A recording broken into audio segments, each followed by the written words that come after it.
Oi, eu sou a Flávia. Eu sou a Isabela. E você caiu no Angu de Grilo.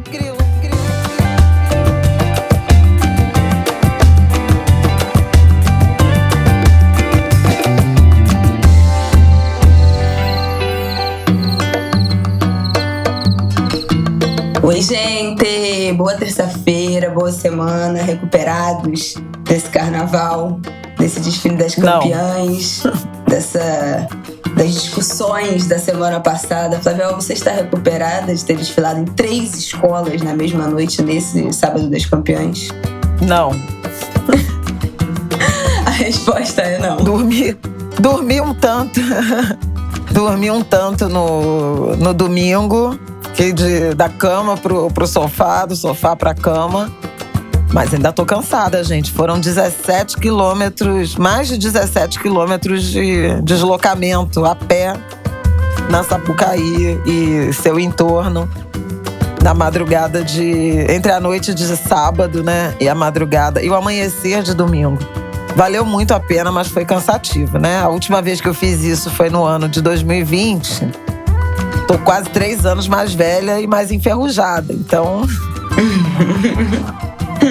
Mas foi lindo e era importante, quer dizer, como foi importante desfilar, era importante voltar e honrar e abraçar e celebrar com essas escolas que fizeram um carnaval tão bonito, tão importante, né? O reencontro foi muito importante. Eu voltei no Salgueiro, voltei na Beija-Flor, dessa vez com o meu casal, não em carro, mas com o meu casal, Selminha e Claudinho, que foram, inclusive, homenageados pelos 30 anos juntos, né? De carnaval. Exatamente. E depois na Grande Rio, para apoteose, que foi o desfile de Exu.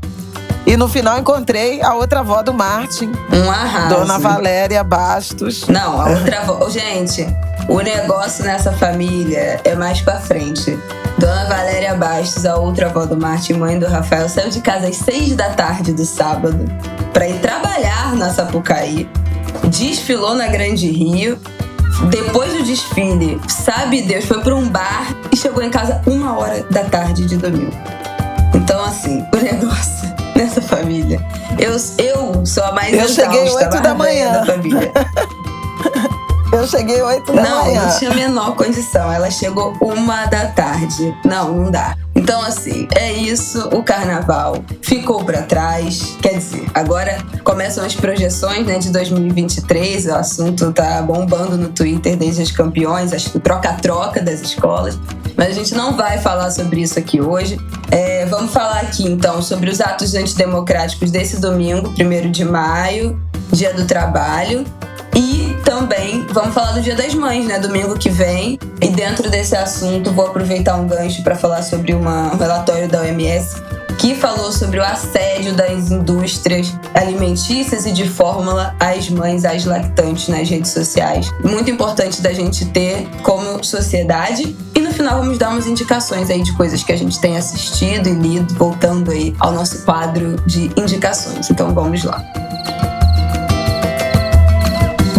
Nesse domingo, primeiro que o Dia do Trabalhador, né? Dia do Trabalhador caiu num domingo e isso deveria ser proibido. Deveria pular o dia, né, de fim de semana. E devia ser uma data obrigatoriamente para cair em dia útil. Não sendo, caiu nesse último domingo. Aqui no Rio, a gente teve uma passeata até grande, né? Um protesto relativamente grande na Zona Sul, em Copacabana. Eu acho que principalmente contra o STF, né? Foi o que eu vi de principal mote dessa passeata no domingo. E em São Paulo teve um showmício. Não sei se já pode chamar de showmício, se já está aberta essa temporada de palanque, mas foi um showmício, tiveram vários shows e teve um discurso do Lula lá em São Paulo. Ficou bem cheio, vi várias pessoas na rede repercutindo. Eu acho que ficou marcado aí por esses 2 atos. Aqui no ato do Rio, Daniel Silveira, que tem sido assunto no noticiário e foi assunto no Angu de Grilo nas últimas semanas, estava lá no meio do ato com outras figuras vestindo verde e amarelo, né, daquele jeito que a gente já está acostumado de ver essa galera. E aí vamos ouvir, Flávia, para entender o que isso aponta, né? Se a gente está falando de ano eleitoral e estamos em maio e ainda vendo protestos desse tipo de ataques contra a STF. e as instituições que não estão funcionando. Teve ato também na Avenida Paulista, né? Também não desprezível. Nada comparável a aquelas manifestações lá de 2020, né? Eu acho que ao longo do tempo, esses atos vêm perdendo força em termos de escala, né? De quantidade de pessoas, mas não deixa de impressionar que Jair Bolsonaro ainda tem bastante engajamento, né? De levar pessoas para a rua. A campanha oficialmente não começou, isso não deveria ser permitido. Aliás, nem de um lado nem de outro, né? Nem do lado do Bolsonaro, nem do lado do ex-presidente Lula. Mas a Justiça Eleitoral faz um pouquinho de vista grossa, porque fica naquele limbo entre o que é já ato de campanha ou participação em mobilização social. O Bolsonaro já está há algumas semanas, né, esgarçando aí, tensionando as relações institucionais, principalmente com o Supremo. Na semana passada, nós comentamos longamente, né, sobre o decreto de perdão, de graça, né, perdão da pena a Daniel Silveira. Na semana passada, na quinta-feira, houve um ato no Palácio do Planalto, é o segundo, né, dessa última temporada, em menos de um mês, em que o deputado esteve presente e mais 2 dezenas de parlamentares discursaram, muito também nessa direção do enfrentamento ao Supremo Tribunal Federal. Na sexta-feira foram algumas manifestações de ministros do Supremo Tribunal Federal, Alexandre de Moraes, Edson Fachin, Luiz Roberto Barroso, todos na direção de fazer defesa da democracia. Arthur Lira, que é um aliado do presidente da República, também falou sobre credibilidade do sistema eleitoral, das urnas eletrônicas, das eleições democráticas. Rodrigo Pacheco, presidente do Senado, também fez o mesmo.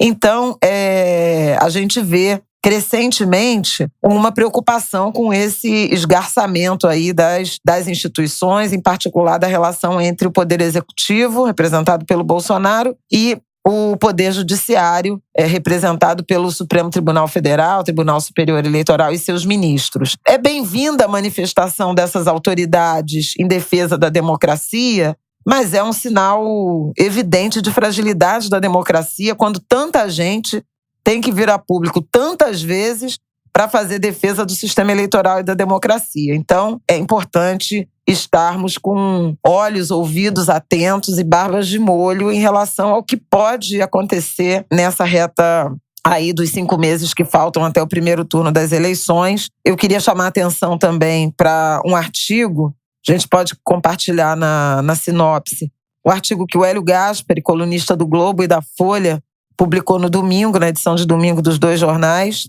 A crise tem data marcada, chamando atenção para o fato de o Brasil estar correndo o risco de viver, neste ano, na noite de 2 de outubro, a partir do resultado das eleições do primeiro turno, a maior crise institucional, nas palavras de Hélio Gaspari, desde o dia 13 de dezembro de 1968, e 13 de dezembro de 68 foi quando o Marechal Costa e Silva baixou o ato institucional número 5, aquele que foi o mais brutal. Ele acha que tem um risco evidente, e o Hélio Gaspari, vale sublinhar, além de um jornalista muito experiente, de muita credibilidade, um articulista consistente, ele foi o cara que publicou a trilogia Inventariando a Ditadura, né? São 3 livros que, aliás, podem até entrar no nosso hall de recomendações. É um documento histórico da maior importância. Ele que é um pesquisador também e reúne muitos documentos. Vou falar aqui o nome dos livros, porque eu acho que vale a pena também para quem quiser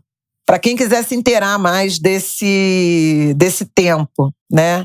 O livro 1 é A Ditadura Envergonhada, que são os primeiros anos após o golpe. O livro... São 5, eu falei trilogia, não, são 5. A Ditadura Escancarada é o segundo. A Ditadura Derrotada é o terceiro. A Ditadura Encurralada é o 4º livro. E o 5º livro, A Ditadura Acabada. Então é vendido, inclusive, como caixa. Gente, já tem o 6º, já. Já dá para fazer o 6º, que é a ditadura renascendo. Então, assim, importante essa coleção, esse alerta do Gaspari, né?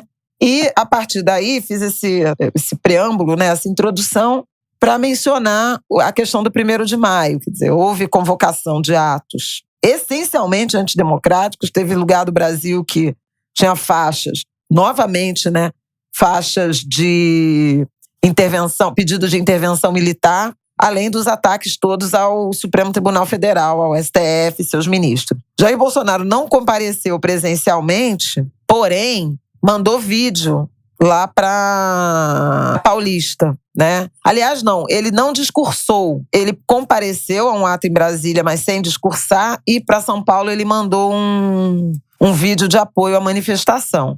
O que, obviamente, contém aval, né, subliminar a esses ataques. Quer dizer, ele elogiou a convocação dos atos, repetiu aquela fala sobre a liberdade, que está do lado do povo, que defende a liberdade. Esse conceito deturpado, né, de liberdade que o Bolsonaro anda pregando, né?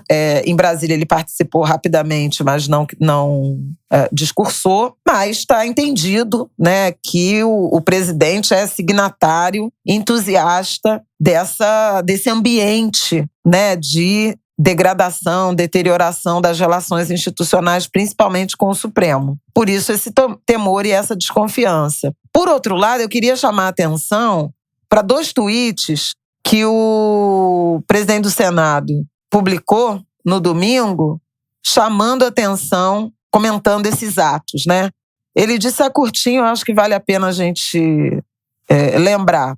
Manifestações populares são expressão da vitalidade da democracia, um direito sagrado que não pode ser frustrado, agrade ou não as instituições. O 1º de maio sempre foi marcado por posições e reivindicações dos trabalhadores brasileiros. Isso serve ao Congresso para sua melhor reflexão e tomada de decisões. Mas manifestações ilegítimas e antidemocráticas, como as de intervenção militar e fechamento do STF, além de pretenderem ofuscar a essência da data, são anomalias graves que não cabem em tempo algum. Palavras de Rodrigo Pacheco, presidente do Senado, um até aliado, não alinhado como é Arthur Lira, presidente da Câmara, mas um aliado. Rodrigo Pacheco foi eleito com apoio, né, de Jair Bolsonaro e de seu grupo para a presidência do Senado. É, inclusive, candidato à reeleição e, por isso, desistiu da eleição presidencial. Mas veja, acho que aí tem uma observação importante, né? Primeiro, sobre essa usurpação do significado dos atos do 1º de maio, que sempre foi marcado por reivindicações trabalhistas, né? Por uma agenda de reivindicação de bem-estar, de direitos por parte dos trabalhadores, dos sindicatos, das centrais sindicais, e isso ter sido usurpado, sequestrado por grupos políticos de extrema-direita, reivindicando intervenção militar, fazendo ataques ao STF, rasgando a Constituição. Teve ato em que as pessoas rasgaram páginas da Constituição. É uma deturpação total do sentido dessa data que interessa ao presidente e seu grupo, porque, do ponto de vista do mercado de trabalho e da situação, né, do mercado laboral no Brasil, o cenário, a conjuntura não podia ser pior. Na sexta-feira, o IBGE divulgou os resultados da PNAD contínua, que é a pesquisa que analisa o mercado de trabalho, que a gente viu foi um desemprego estável, né, desde o último trimestre do ano passado, em 11,1%.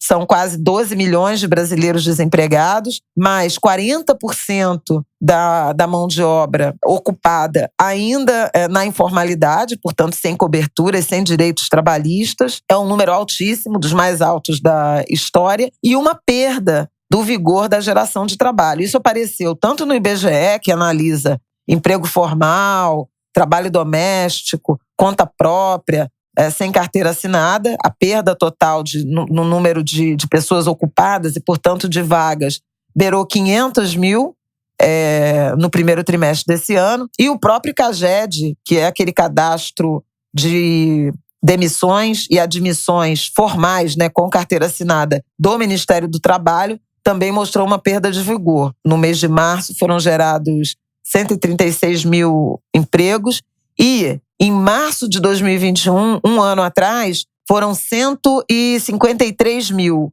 Ou seja, uma queda de quase 20 mil vagas formais, num momento em que a economia está mais aberta com a flexibilização das medidas de restrição. Março do ano passado, Foi um dos 2 meses de maior letalidade da pandemia. A gente ainda estava no comecinho do processo, né, de vacinação, do programa de vacinação contra a Covid. Ainda havia muitas restrições, limitações de circulação, de lotação de espaços fechados, sem atividades culturais, né? Setor de serviço ainda muito abalado. Quer dizer, era de se esperar que 1 ano depois, em março de 2022, com a flexibilização praticamente já total das atividades, a gente tivesse um mercado de trabalho de maior vitalidade. Não é o que está acontecendo, porque a economia está em frangalhos, né? A inflação está muito alta, a atividade econômica tem se depreciado, a taxa de juros está subindo, o cenário de guerra também agrava a conjuntura.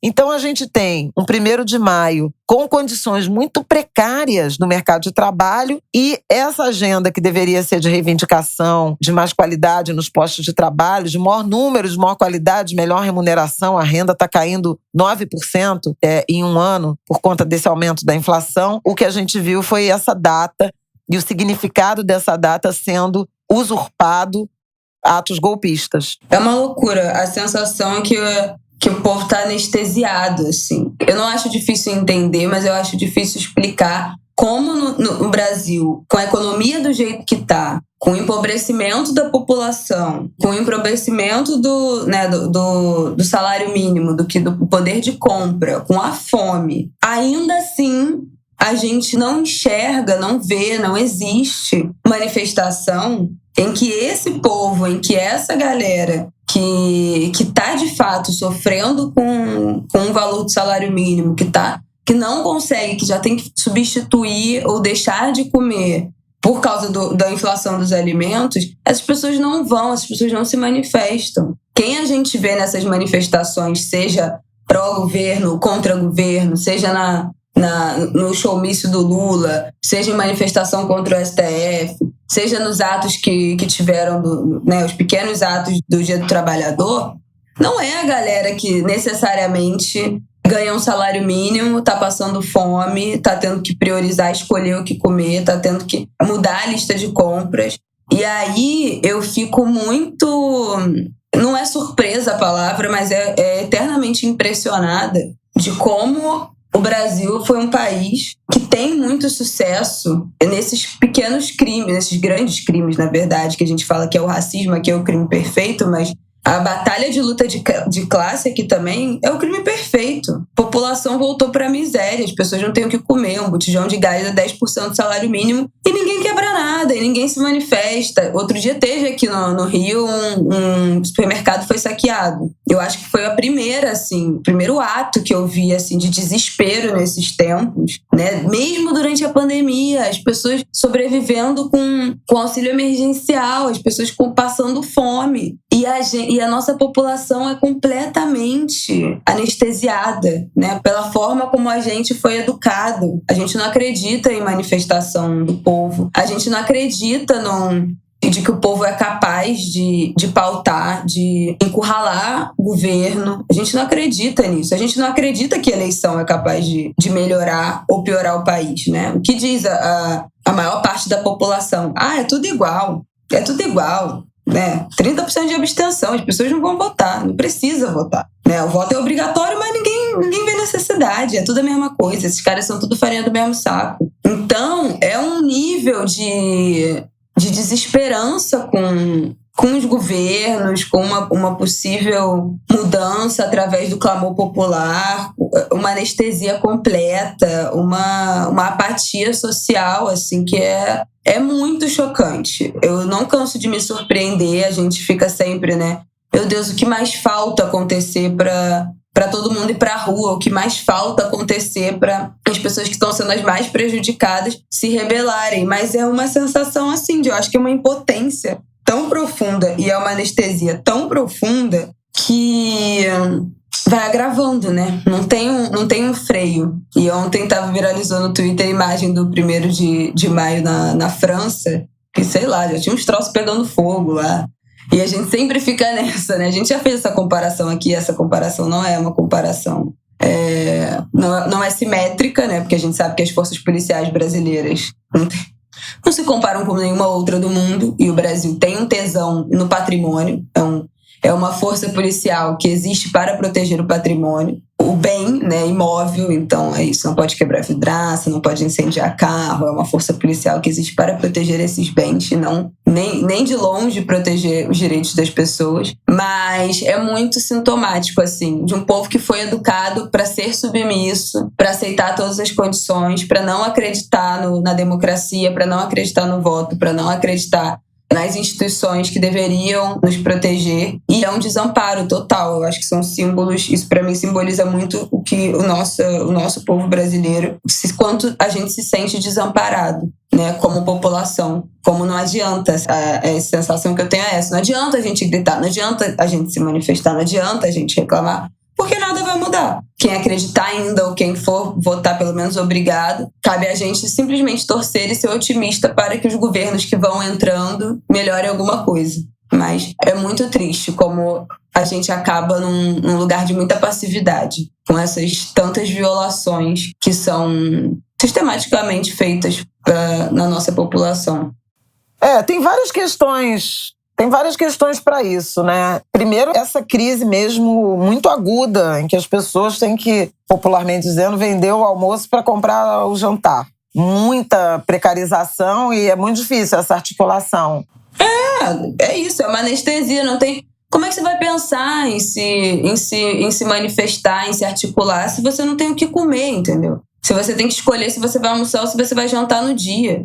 Como é que você vai se encaminhar para uma manifestação se você não tem dinheiro para pagar uma passagem? No limite, não, beleza, vou lá me manifestar. Não tenho como pagar R$6 numa passagem de metrô, que aqui no Rio de Janeiro custa R$6,50 o metrô em linha reta, ou R$4 uma passagem de ônibus, para cruzar a cidade, se eu preciso trabalhar. Então, assim, é uma sociedade fundada numa lógica que, de vários pontos, corta a possibilidade de mobilização popular. Então, né, as pessoas são colocadas em extremos para elas não se comunicarem, para elas não terem dinheiro, para elas não terem cabeça, para elas não terem saúde, para elas não terem capacidade de mobilização, de pensar nisso. E isso é foi construído muito perfeitamente, né? Uma sociedade fundada, muito bem fundada, para desmobilizar a população. E deu certo, né? Deu muito certo, infelizmente.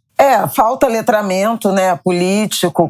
Inclusive, essa falta de formação, de massa crítica, né, de educação mesmo da população, interessa muito a esses grupos e tem feito muito bem a esses grupos, porque a partir daí você vê muito claramente a deturpação de conceitos como liberdade de expressão, família. Eles se apropriam de alguns conceitos, deturpam o significado deles e se beneficiam disso. A defesa que Bolsonaro e seu grupo fazem do que significa liberdade ou liberdade de expressão é uma deturpação da ideia de liberdade, que é vendida como um direito absoluto, e o direito de agredir, de injuriar, de ofender, né? Quando não passa minimamente perto disso. O conceito de direitos humanos completamente deturpado, criminalizado, né? Os movimentos de minorias também criminalizados, taxados de identitários, enquanto se patrocina um extermínio, como o que está acontecendo em aldeias indígenas. Na semana passada foi uma semana de luto, né? Pelo estupro e assassinato de uma menina indígena de 12 anos de idade, numa aldeia da terra Yanomami, em Roraima. Isso não mereceu uma palavra de lamento, de indignação, de solidariedade por parte do presidente da República, que não hesita em se aproximar, defender, acolher Daniel Silveira, condenado por ataques à democracia. Aliás, quem estava abraçado com Daniel Silveira no ato em Copacabana foi o Fabrício Queiroz, que também circulou na Marquês de Sapucaí, no desfile das campeãs. Fabrício Queiroz, aquele que é acusado de envolvimento, né, na rachadinha, foi funcionário de Flávio Bolsonaro e de Jair Bolsonaro, então deputado federal e o outro deputado estadual. É muito complicada essa deturpação, né, dos significados. E um povo sem esse letramento, sem esse preparo, fica muito vulnerável, além de estar em aguda vulnerabilidade. Vamos ver, mas são alertas, né? São sinais que estão sendo apresentados e que precisam de uma compreensão e resposta, né, das instituições, da sociedade civil, minimamente comprometido com o significado da palavra democracia. Também vamos indicar aqui o artigo do Silvio Almeida, professor Silvio Almeida, na Folha, falando de uma sociedade refém do medo, né, e da participação dos militares. Foi algo que eu acho que a gente falou também, comentou um pouco na semana passada. O artigo do Silvio está muito, muito interessante, muito forte e vale a pena também ser compartilhado e lido. Bom, vamos para o nosso próximo tópico. Vou falar um pouco do Dia das Mães. Vamos, tá chegando. Então vamos lá.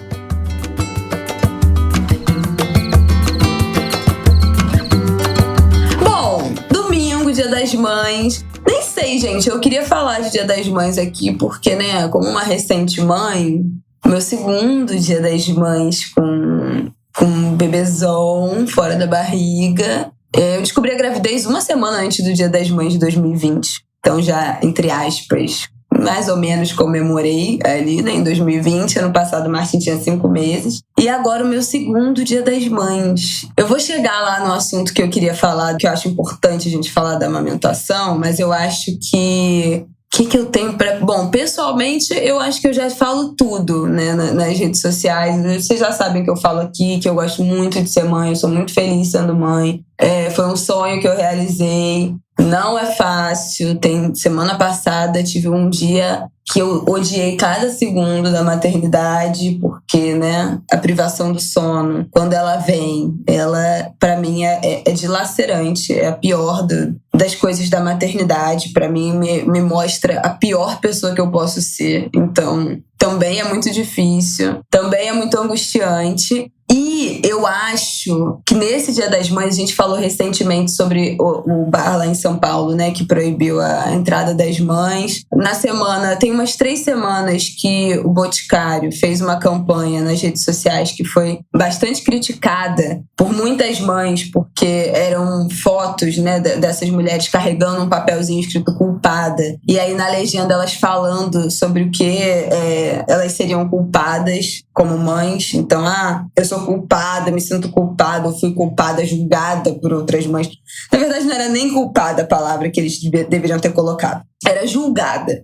Então, do que essas mães se sentiriam julgadas na maternidade por outras mães, querendo criar, né, esse ranking de quem é a mãe melhor, quem é a mãe pior, quem é a mãe que julga outras mães, quem é a mãe que é colocada nesse lugar de ser julgada. E a minha sensação como mãe nas redes sociais que fala sobre maternidade é que a gente precisa estar em constante estado de vigilância. A gente está o tempo inteiro sendo bombardeada com discursos de culpa, com discursos nocivos, com discursos violentos, inclusive de profissionais de saúde. E a gente fica girando em torno desse lugar de criar esse ranking entre mães, né? De, não, porque eu não sou menos mãe porque eu fiz uma cesárea. Não, mas eu não sou menos mãe porque eu amamentei. Em vez de focar os nossos esforços e a nossa luta coletiva contra as indústrias que atrapalham conscientemente um maternar mais inclusivo, de acordo com as evidências científicas, de acordo com o que recomenda a OMS. Então eu acho que eu chego nesse Dia das Mães um pouco cansada desse ambiente de disputa, que a gente está disputando com as pessoas erradas, sabe assim? Não me interessa brigar com uma mãe ou debater com uma mãe, ou quando eu falo de amamentação, eu receber mensagens de mães falando mas eu pessoalmente não consegui amamentar. De mulheres se justificando. Se eu não estou falando do indivíduo, se eu estou falando do coletivo e de indústrias milionárias, que eu acho que é isso que esse relatório da OMS, que eu acho que vale citar aqui, a OMS soltou um relatório na semana passada. O nome do relatório é O Escopo e o Impacto das Estratégias de Marketing Digital da promoção de substitutos de leite materno. Então, uma pesquisa que fala sobre essa promoção e venda de produtos que competem com o aleitamento materno, como fórmulas infantis e mamadeiras. Eles falam que em alguns países, 8 em cada 10 mulheres que viram conteúdo promocional desses produtos tiveram acesso a essas publicidades na internet. E aí, eu tenho algumas coisas para falar sobre isso. A primeira coisa que eu não sei se vocês sabem, mas segundo a própria OMS e a Unicef, 820 mil crianças de até 5 anos poderiam ter suas vidas salvas se tivessem sido amamentadas até os 2 anos, que é o tempo recomendado pela OMS. Quando a gente fala de amamentação, aqui no Brasil, na internet, né, tem essa cultura de que amamentar é um ato de amor. Não, gente, amamentar não é um ato de amor. Amamentar é um ato de promoção de saúde. Semana passada teve um tweet que viralizou de um profissional de saúde. Eu não sei exatamente, porque no Twitter as pessoas eu não sei se ela é médica, enfim. Eu até compartilhei no Instagram e Dani, fez um relato falando assim: atendi um lactante de menos de 2 meses que se deslocou mais de 400 quilômetros para ir em um serviço super especializado para ver que ele está desnutrido. Não tem pediatra e o médico do posto não olha a criança. A mãe miserável e sem orientação. A mãe trouxe um leite que estragou. A consulta foi às 2 da tarde e estava dando água para a criança na mamadeira desde as 6 horas da manhã. Vontade de chorar. Foi acolhida, orientada, lactente foi alimentado, foi feito relatório para o Centro, de Assistência Social e solicitado atendimento na pediatria regional e fórmula. Então, quando a gente fala que amamentar é um ato de promoção de saúde, a gente está falando que milhares de crianças morrem de desnutrição porque as pessoas não têm, as famílias não têm dinheiro para comprar fórmula. Uma lata de fórmula custa R$80.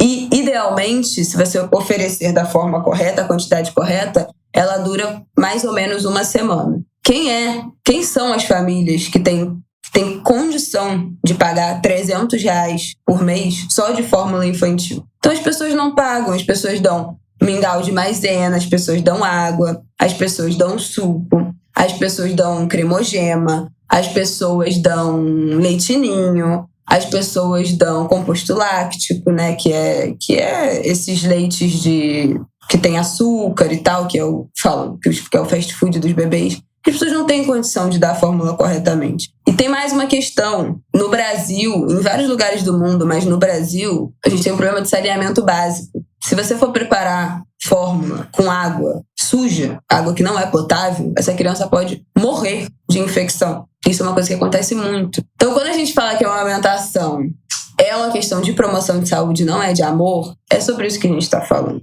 E é muito cansativo perceber a maternidade, a infância, as crianças sob um ataque assim, das indústrias. No Brasil, a gente tem uma lei chamada NBCAL, que é uma lei que regulamenta a publicidade, eu estou até aqui com o nome, Norma Brasileira de Comercialização de Alimentos para Lactantes e Crianças de Primeira Infância, Bicos, Chupetas e Mamadeiras. É uma norma imensa que proíbe a propaganda de fórmula, de chupeta, de mamadeira, de todos os artifícios que podem impactar e atrapalhar o aleitamento materno. E eu tenho pensado muito nesses assuntos, especialmente esse ano, porque quando eu não era mãe, eu não me importava em procurar nos programas de governo das pessoas que eu votei, né, nas últimas eleições, quais são as políticas, dos projetos políticos dessas pessoas para a infância, para a criança, para os bebês e para as mães, para as famílias. E isso é extremamente importante.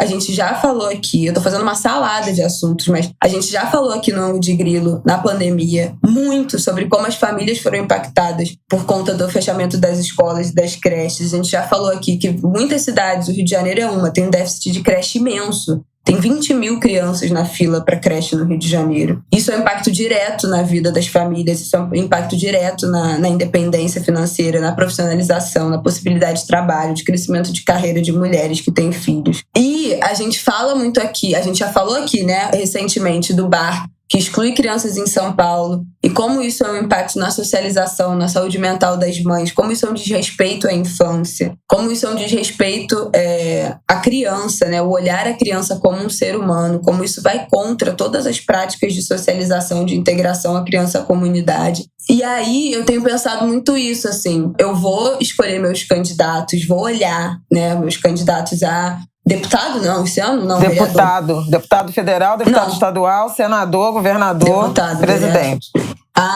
Vereador foi na última. Pensando nisso, eu quero ver quais são as propostas relativas à infância. Eu quero ver quais são as propostas relativas à maternidade. Aqui no Rio tem o trabalho da Thaís Ferreira, né? Ela é vereadora aqui do Rio. E ela chama o mandato dela de Mãe Data. Porque ela é mãe, ela tem 3 filhos, se eu não me engano. E ela pensa muito a cidade e as políticas públicas voltadas para a maternidade. Eu conhecia a Thaís na última eleição, mas eu não era mãe. Então os projetos dela não me tocaram. E hoje em dia eu acompanho muito mais de perto as propostas e o trabalho dela. E eu me sinto muito mais próxima, muito mais conectada. Mas eu não deveria ter precisado me tornar mãe para me conectar com políticas públicas de inclusão e de cuidado, né, às mães e às crianças. E eu acho que a gente tem isso. Você vai saber quando você tiver filho. Mas tem coisas que a gente não precisava ter filho, né, para saber e para se importar. Então, eu acho que, na verdade, então, tudo isso que eu falei de Dia das Mães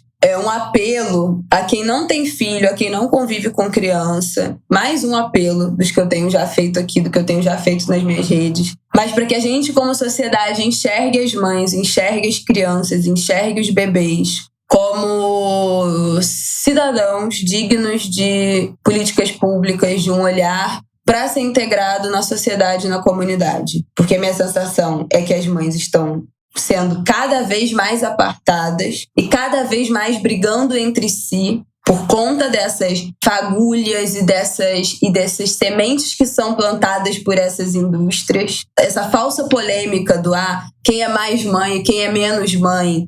Que a amamentação é amor, mas eu não amo amamentar, mas eu não amamentei. Quando, na verdade, os grandes culpados são os profissionais de saúde que, no Brasil, tem uma taxa de cesárea absurda, muito além do que recomendado pela OMS. Né? São as indústrias que ficam fazendo propaganda escondida, né? Esse marketing oculto de fórmula, de mamadeira, de chupeta, de uma forma muito, muito cruel. Então, são indústrias enormes por trás de aniquilar com a saúde, né? Saúde mental das mães e com a saúde dos bebês e das crianças. Manipulando. Colocar em risco, exatamente, uma manipulação total desse discurso. E a gente fica se degladiando uma mãe contra a outra, ao invés de voltar esforços para essas indústrias. E também, pensando esse ano como um ano eleitoral, a gente pensar em propostas e cobrar os nossos candidatos que a gente gosta, que a gente está junto, de pensar políticas públicas de inclusão de mães e crianças na sociedade. Eu não vou nem falar do lugar do pai, porque o pai é um não lugar, né? Muito pela postura dos homens, muito pela educação da sociedade, muito por uma licença maternidade que dura 4 meses para as mães e para os pais que nem têm, ou é tipo 3 dias, 1 semana. E é uma inversão completa dos valores, né? A gente abandona mulheres e crianças, mas a gente quer que essas crianças virem expoentes de sucesso na nossa sociedade. Não tem como, essa conta não fecha. Essa conta não fecha sem precarizar alguém. Ou você vai precarizar a vida dessa mãe, ou você vai precarizar o trabalho de uma mulher negra que vai ser babá, empregada, em péssimas condições de trabalho em geral no Brasil, ou você vai precarizar o trabalho dos professores que recebem muito pouco, recebem muito mal numa escola. Essa equação não fecha, né? Então, a gente está eu acho que num momento chave da sociedade em que esses assuntos estão sendo muito debatidos nas redes, em que a gente tem alcançado muito mais gente. A gente viveu um governo terrível, mas a gente tem uma possibilidade aí, né? Estamos vislumbrando uma melhora, mas para pensar esse presente de mães e crianças, pensar o Dia das Mães sobre uma ótica de construção de um futuro que resguarde a saúde das crianças, dos bebês e das mulheres, eu acho que a gente precisa pensar política pública. Não é só conversar na internet, não é só conscientizar as mães. A gente precisa pensar e construir políticas públicas para salvaguardar a vida dessas pessoas que simplesmente sustentam o Brasil, né? As mães chefes de família. Falei um monte de coisa, um monte de assunto, de um lado do outro, mas enfim, votem certo em outubro. Particularmente importante esse trecho de vincular, né, essa agenda e essas necessidades às escolhas políticas da eleição próxima desse ano. Não tem como a gente, nesse momento, com esse grau de debate, com essa consciência da falta de representatividade, não fazer esse cruzamento. E veja, não se trata de fazer escolhas de candidatos relacionados a agendas chamadas identitárias. Essa agenda é do Brasil, gente. Claro. A agenda de melhorar a saúde das crianças, melhorar a vida das mães, a rotina, uma rotina de saúde, de cuidado, partilhada com a sociedade, com os formuladores de política pública, com os profissionais de saúde, da educação. Essa é uma agenda que não diz respeito somente às mulheres que são mães, diz respeito ao país, né? A cidadania que a gente quer formar, ao quanto a gente está disposto a dedicar do orçamento público a reparar problemas, em vez de prevenir problemas. É uma reivindicação e uma reflexão muito complexa, ao contrário do que muita gente que fala brada por aí contra a agenda identitária quer nos fazer crer. Quer fazer crer que diz respeito a um determinado grupo muito limitado. Quando a gente está falando da sociedade, quando a gente está falando do país, quando a gente está falando da nação e do quanto esse tipo de iniciativa, de debate, de reivindicação, ela foi manipulada, né, negativamente em benefício de grupos que não estão comprometidos verdadeiramente com uma agenda de país e que tentaram, e com sucesso, silenciar essas reivindicações que são universais. Fundamental politizar esse debate, politizar todos os debates acerca de saúde, de educação, porque se você não tem creche, se uma mãe não tem creche, não tem rede de apoio familiar, ela tem dificuldade de entrar no mercado de trabalho, ela vai ter que trabalhar ou não trabalhar ou trabalhar em tempo parcial. Trabalhar em tempo parcial é menos renda e, portanto, menos qualidade de vida para ela e para a própria família. Não trabalhar gera uma dependência financeira de outros membros da família, marido, por exemplo, que em muitos casos resvala ou avaliza ou permite os abusos, a violência doméstica. O desenvolvimento das crianças também fica comprometido quando você não tem um retorno, um investimento em educação que te permita retorno, massa crítica, capital humano e, portanto, melhor inserção no mercado de trabalho no futuro. Então você só condena, né, uma parcela muito numerosa da população à pobreza, à miséria, à precariedade. Parece que é uma coisinha aqui, um detalhezinho aqui, mas, na verdade, está se relacionando com um arco, né, de reivindicações e de necessidades da nossa sociedade. Falando em bora votar... Não, só fazer um parêntese. A Juliana, que a gente já citou aqui, que já participou do Angu, Juliana Gomes, do Comida Saudável para Todos, o bebê dela nasceu e, enfim, ele tá 1 mês na UTI e ela tá no hospital do SUS, lá em Santa Catarina. Ele foi transferido agora do hospital e ela tem relatado nas redes, ela tá tirando leite nos lactários dos hospitais e ela tem relatado como é que tem sido o acolhimento e a promoção do aleitamento nesse período, né, em que ela tá tendo que tirar leite para ofertarem pro bebê dela na sonda. E o SUS tem uma política de aleitamento infinitamente melhor do que a rede particular. E também de promoção do parto normal, do parto vaginal, infinitamente maior do que os hospitais particulares. Só que assim, quando eu leio um relato aqui de uma lactante, de um bebê de 2 meses, que provavelmente nunca amamentou, e a criança está desnutrida, quantas foram as pessoas que falharam com essa mulher e com essa família?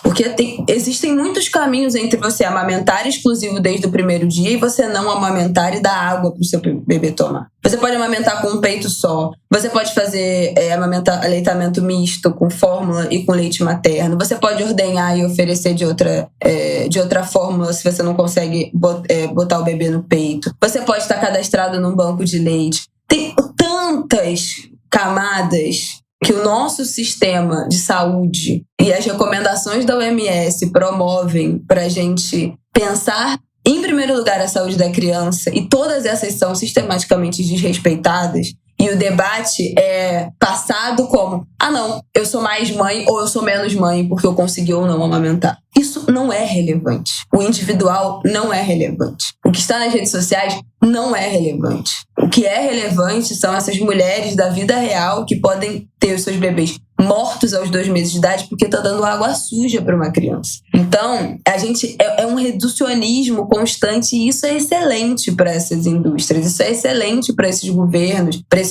que não tem nenhum projeto de proteção à infância e à família. A família, né? Família de verdade, não é aquela família, né? O direito da família, não é aquela família. Então, são muitas as camadas de desrespeito às crianças, às famílias, e eu acho que a gente precisa conseguir passar a enxergar isso no macro, parar de enxergar isso como pequenas picuinhas de Dia das Mães. Vocês vão ver, nesse Dia das Mães, com certeza vocês vão ver vários discursos desses pipoclando, porque eu não sou uma mãe pior, porque eu não sou uma mãe melhor, porque a culpa é materna, que não sei o quê. Quando esse não é o cerne da questão. A gente está falando de sobrevivência, de mulheres e de crianças. E é isso, a gente tem que olhar para o macro, isso a gente tem que olhar para as políticas públicas, se as políticas que a gente tem hoje em dia no Brasil estão sendo postas em práticas e o que a gente vai fazer nos próximos 4 anos do governo que entrar para proteger a vida das mulheres, das mães e das crianças e dos bebês.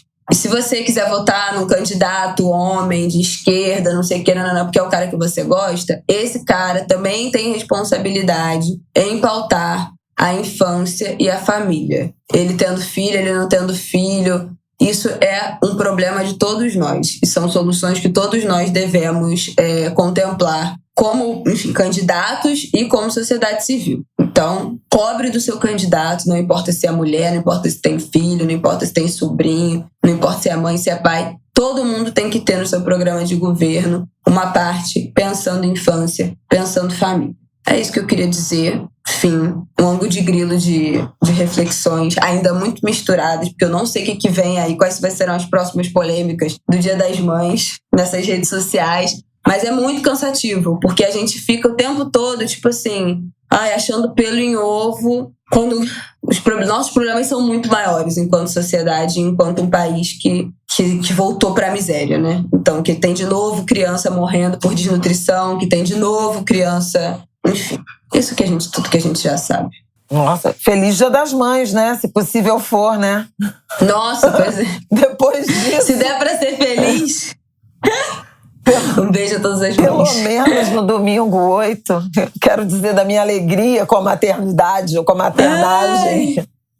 E, sobretudo, com a maternidade agora. Você que é mãe 2 vezes. Eu tô querendo tirar uma folga no Dia das Mães, gente. Eu tô querendo empurrar aí o neto pra vovó, que é mãe 2 vezes. Eu quero, pode mandar. Tirar uma folga pra mãe. Pode mandar que eu assumo, Rojão.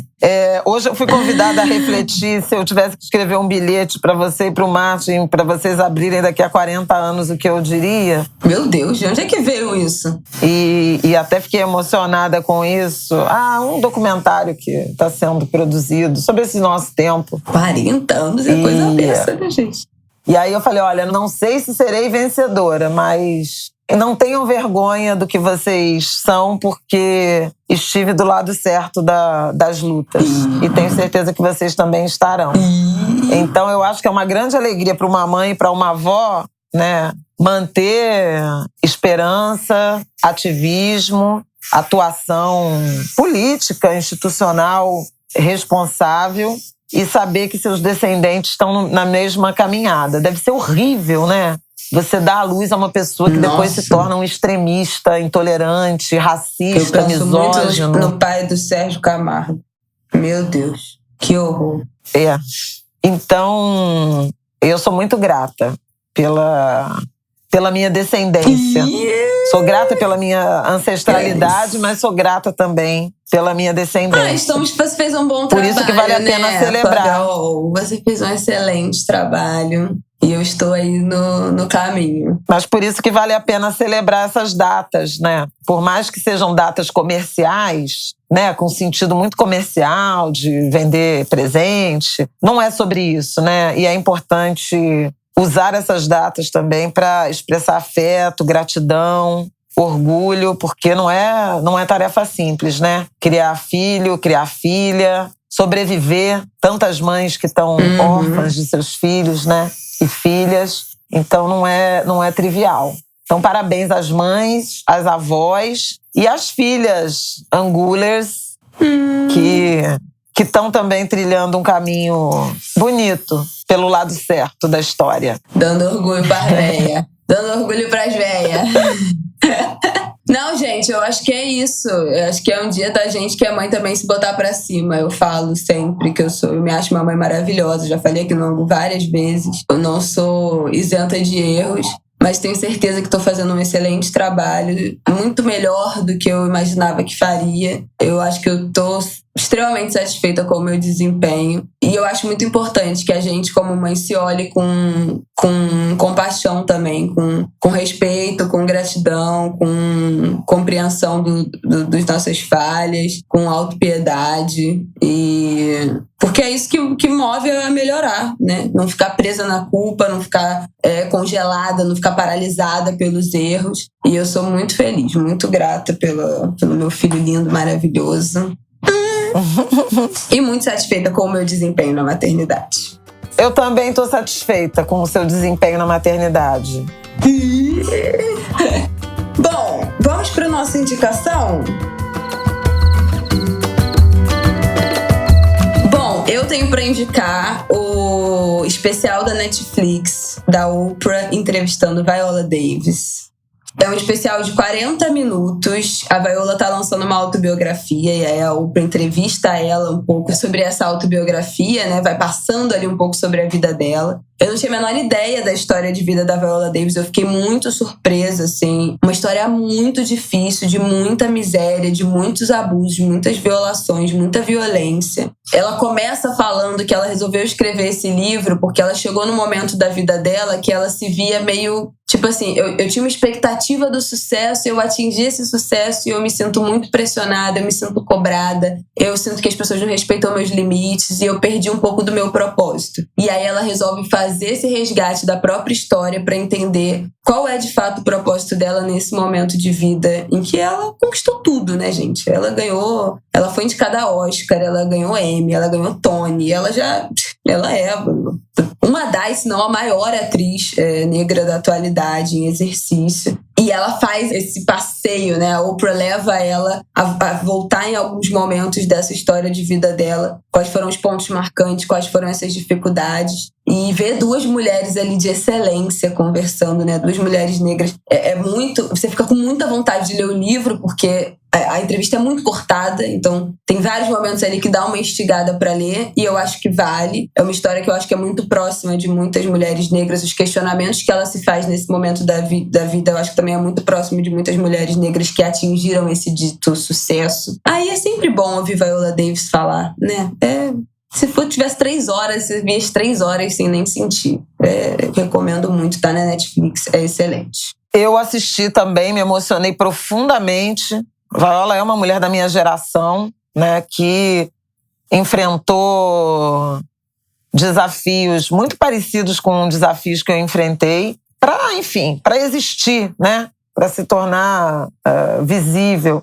Em vários momentos, a fala, né, o depoimento dela me alcançou muito, né? Inclusive nessa percepção que as pessoas têm de sucesso, né? As pessoas de fora veem de sucesso e como a gente se sente, ora pressionada, ora farsante, né? Ora incapaz, ora infeliz, ora amedrontada. Ela fala muito disso. De relações complexas com homens, né? De experiências de abuso, de maus tratos, além da pobreza, da fome que ela conta ter passado.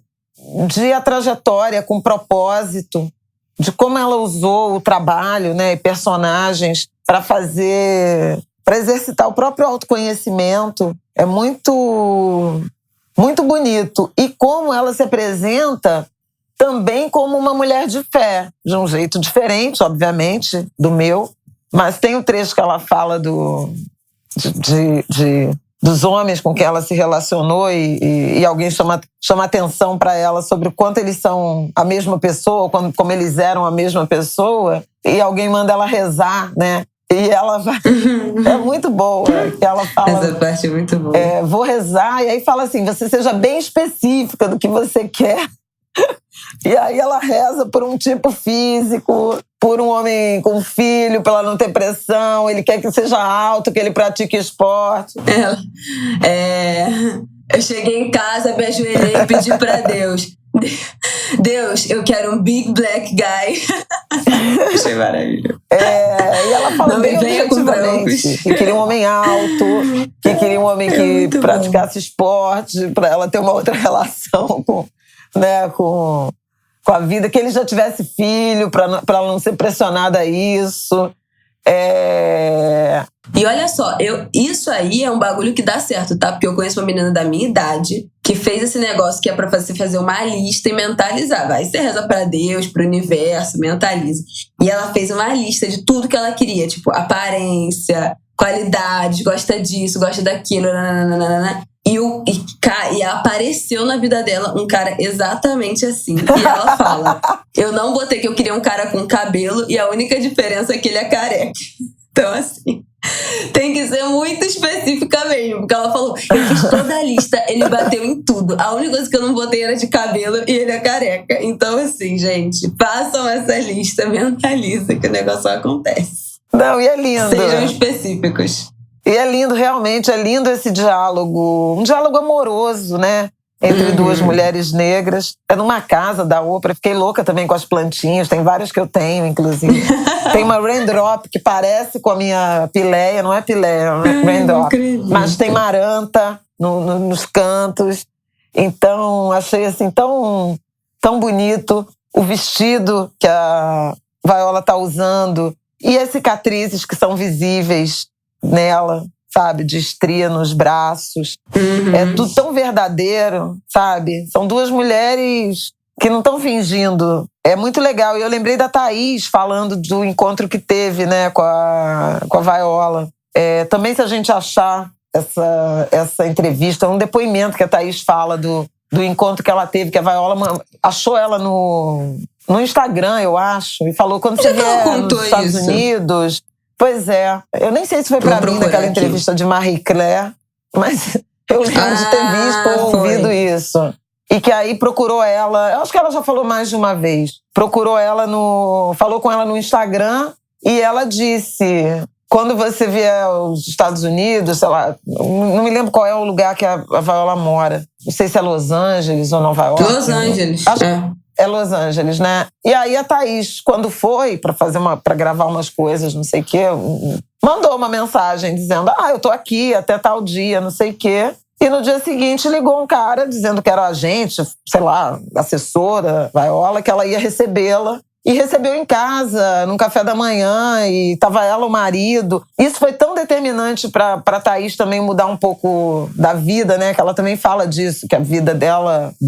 familiar, doméstica, era quase uma empresa. Uma casa grande, com vários empresários. E ao longo da pandemia, ela já falou também disso. Eles se mudaram da casa, eles passaram a cuidar, levar as crianças na escola. E um pouco isso também foi a rotina. Desceu o marido, deu bom dia pra Thaís. E elas estavam ali, tipo, cozinharam alguma coisa, ou ela própria serviu o café da manhã que tomaram e tal. E isso é tão bonito, né? Acho que tem essa intimidade, essa naturalidade que passa também na conversa com a Oprah, que está no livro, a capa e a contracapa, né? Que a Oprah mostrou, lindo. Eu acho que é uma humanização, né? Mas nem é só humanização, porque é humanização, mas é uma desglamorização dessa rotina, dessa vida. Sim. É mais do que isso, né? É porque, assim, a gente tem uma visão que a Viola, ela levanta e alguém veste o roupão nela, né? Como a Thay. Tem uma glamorização da rotina. Total. Eu estava falando sobre isso numa outra entrevista que dei também para uma pesquisadora que está fazendo uma tese de doutorado sobre mulheres negras, jornalistas e a relação com a profissão e tal. Porque a gente tem uma visão, as pessoas têm uma visão que a gente tem uma vida muito glamurosa, né? Teve um dia da semana que passou que eu fui convocada para participar de um telejornal no meio da tarde. Falei que não podia porque a Isabela tinha um seminário e eu ia ficar com meu neto e eu só ia poder trabalhar à noite. E acho que, embora ninguém tenha comentado isso explicitamente, passei a impressão ou gerei uma certa incompreensão em relação a ser uma mulher na minha posição, com essas aspas, que cuida do neto, entendeu? Essa criança não tem uma babá, sabe, assim? E não tem uma babá, entendeu? Não tem uma babá, como a Isabela também não tinha babá, né? Como a Isabela ia comigo para todos os lugares. Vamos voltar para o debate político sobre a questão de acolhimento às mães e às mulheres, porque eu também não tinha babá, não tinha folguista, levava a Isabela para onde pudesse levar a Isabela, onde achasse que devia levar a Isabela, e se não pudesse, não saía. Então, assim, é sobre isso, quer dizer, não estou aqui fazendo julgamento, porque tem gente que eventualmente precisa mesmo de uma babá, de uma pessoa que fique, porque precisa trabalhar, precisa fazer o trabalho remunerado em longas jornadas. Então não é sobre isso. Mas é que, eventualmente, as escolhas familiares da gente são outras. E são de não ter babá e uma avó ajudar, uma tia ajudar, uma outra avó ajudar. E tudo bem, sabe? E tudo bem. Mas dentro disso que você falou, já fui perguntada, que eu falei, mas você não tem babá? Eu falei, não tenho. Mas é o quê? Uma escolha política? Já me perguntaram isso. E eu falei que não, mas eu acho que às vezes até sim, né? Tipo assim, eu acho que a resposta é até sim. Mas a minha resposta é tipo, eu escolhi adequar a minha... Eu pude, né? Acho que é poder também. Poder de escolha de adequar a minha vida à vida do meu filho. Então eu vivo recusando coisa.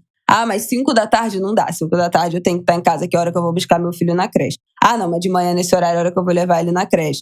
Então, eu acho que as pessoas que me acompanham no Instagram às vezes ficam chocadas que eu boto não sei o que, lavando roupa. Nossa, você é gente como a gente. Gente, eu não vou nem dizer que eu gostaria de viver nesse mundo encantado em que todo mundo fizesse tudo pra mim o tempo todo, porque eu não gosto disso, eu não gosto dessa dissociação da realidade, de você viver uma realidade paralela que não é verossímil se você não ter noção, você perder essa noção do que é a realidade, de você ser responsável pela sua casa, pelo seu filho. Eu não quero viver nisso, eu tô bem desse lado, foi uma escolha. Mas eu acho muito doido mesmo como tem essa glamorização, e quando nessa conversa você vê a história, a trajetória de vida da Viola e a forma como ela começa, do tipo, cara, eu cheguei aqui nesse momento e eu não tô feliz, entendeu? Tipo assim, cheguei nesse momento no meio da pandemia, avaliando tudo isso, e eu achei que atingir o sucesso me traria o propósito e a felicidade, mas não é exatamente sobre isso. Então, ver essas duas mulheres conversando foi ótimo, recomendo muito. E você tem mais alguma coisa pra indicar aí? Eu tenho.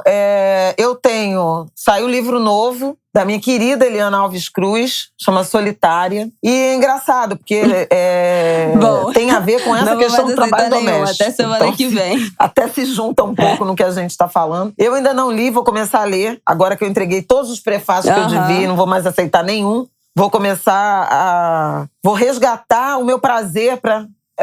Mas vou. Porque eu estou muito cansada de ler com essa... Já falei isso aqui, né?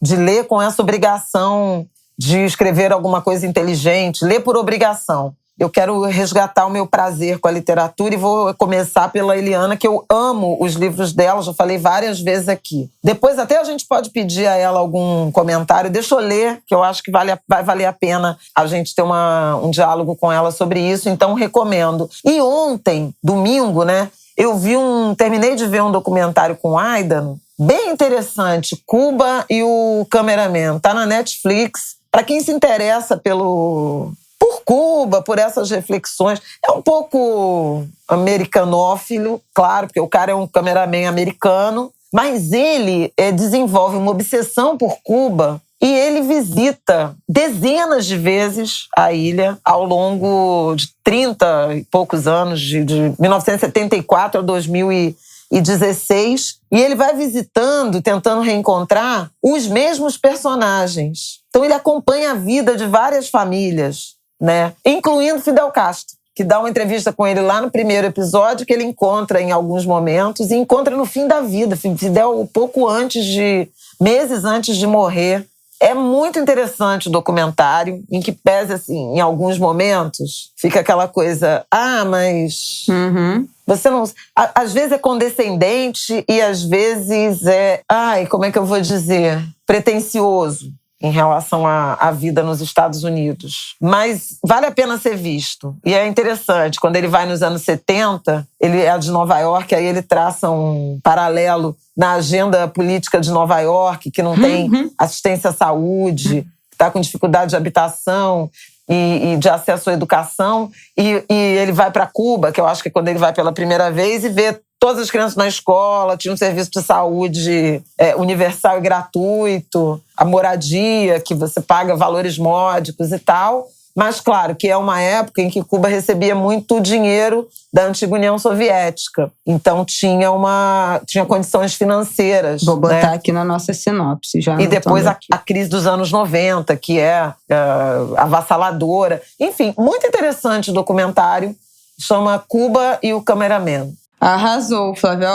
É isso? Sim. É isso. Bom, não vou fazer essa semana a nossa sessão de comentários. Quero fazer uma menção honrosa a todos os angulers que comentaram o carnaval com a gente lá no Twitter, que comentaram lá na nossa comunidade no Twitter, que tá muito querida. A gente lê os comentários de vocês, a gente trocar ideia lá pela nossa comunidade no Twitter. Vou deixar aqui de novo na sinopse do episódio. Se você não tá lá na nossa comunidade, vai lá. A gente comentou sobre carnaval. Eu dividi, teve um space lá que eu compartilhei, a galera entrou, a gente falando das notas, das justificativas. Foi muito legal viver essa semana do carnaval com vocês lá, vendo com a gente, descobrindo com a gente, vendo a justificativa dos jurados, um monte de gente que não tinha a menor noção dessas especificidades do carnaval e topou mergulhar com a gente nesse assunto nessa semana. Então, um agradecimento geral a todos os angulers. Semana que vem a gente volta com nossa sessão de comentários aqui selecionados de novo, mas é porque essa última semana, por conta do carnaval, apuração, teve episódio extra, foi muito assunto que rendeu. Seria até injusto a gente pensar alguma coisa de tanta mensagem, tanta contribuição legal que a gente recebeu, principalmente lá no Twitter. Então, estamos por lá, no @AngoDeGrilo. Sigam a gente, entrem na nossa comunidade, de novo, vai estar aqui na sinopse. E semana que vem a gente volta, não é isso? Semana que vem voltamos. Então tá bom. Boa semana pra vocês. Essa semana não terá edição extraordinária. Não, pelo amor de Deus. É uma vez no ano, é só no carnaval. Obrigada, depois angulers. Esqueçam a gente. Quero agradecer também as angulers todas que me acharam na Sapucaí. Foi incrível, assim. Muitas doses de afeto, de carinho, sabe? Por esse podcast, por mim, pela Isabela, pelo próprio Martin. Teve gente falando que sou Martiners. Maravilhoso. Foi muito bacana. Agradeço muitíssimo, assim, o carinho de todas. Principalmente mulheres. Agradeço muitíssimo. Então, é isso, queridos. Muito obrigada. Até semana que vem. Bom fim de semana pra vocês. Um beijo. Beijo, beijo.